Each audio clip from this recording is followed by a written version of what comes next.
নমস্কার, গপশপ সই চ্যানেলের নতুন একটি ভিডিওতে তোমাদের স্বাগত। ফুল এমন একটি জিনিস যে ঘরে রাখলে ঘরের শোভা বর্ধন করে, যেমনি তেমনি যেখানে থাকে সেখানেরই শোভা বর্ধন করে। দেখো রাস্তার পাশে কত সুন্দরভাবে মেনটেন করে ফুল গাছগুলো লাগিয়েছে। কত রং বেরঙের ফুল দেখলেই চোখ জুড়িয়ে যায়। আর যদি হয় চলার পথে, ভ্রমণের পথে, তাহলে তো কথাই নেই, ভ্রমণটা হয়ে যায় আরো সুন্দর। তো এটা হচ্ছে মান্ডি হাউস রেল স্টেশন থেকে ইন্ডিয়া গেট যাওয়ার পথ। তো আজ আমরা যাচ্ছি ইন্ডিয়া গেট। গ্রেটার নয়ডা থেকে প্রায় 2 ঘন্টা জার্নি করে ইন্ডিয়া গেট দেখতে আসা। শুধু 2 ঘন্টা কেন, তার থেকে বেশি সময় ধরে জার্নি করলেও জার্নির পথে যদি এমন সুন্দর মনোরম দৃশ্য দেখা যায়, তবে জার্নির ক্লান্তিটা এক নিমেষেই দূর হয়ে যায়। তো মনোরম দৃশ্য দেখতে দেখতে চলে এলাম ইন্ডিয়া গেট, আমাদের গন্তব্যস্থলে।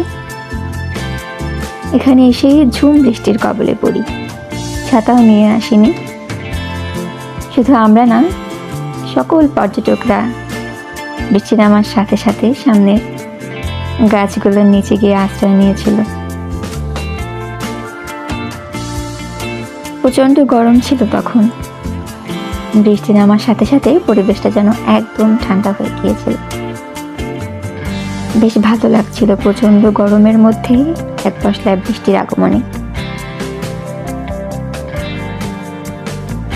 এখানে এসে যেটা অনুভব করলাম সেটা হলো, এখানে আসার জন্য বেস্ট সময় হলো শীতের সময়। গরমে আসলে বেশ কষ্টই সহ্য করতে হয়। প্রচণ্ড রোদ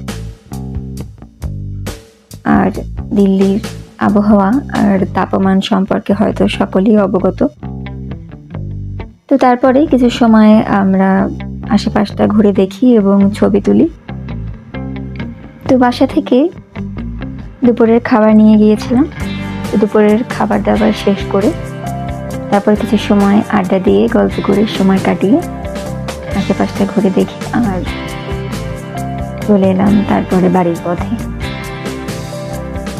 এই তো আজকের ভিডিওটি এই পর্যন্তই। তোমাদের কাছে কেমন লাগলো জানিও, আর ভিডিওটি ভালো লাগলে একটি লাইক করে দিও, কমেন্ট করো। আর যারা এখনো সাবস্ক্রাইব করোনি তারা অবশ্যই সাবস্ক্রাইব করে দিও। তো আজ এ পর্যন্তই, সবাই ভালো থেকো, টাটা, নমস্কার।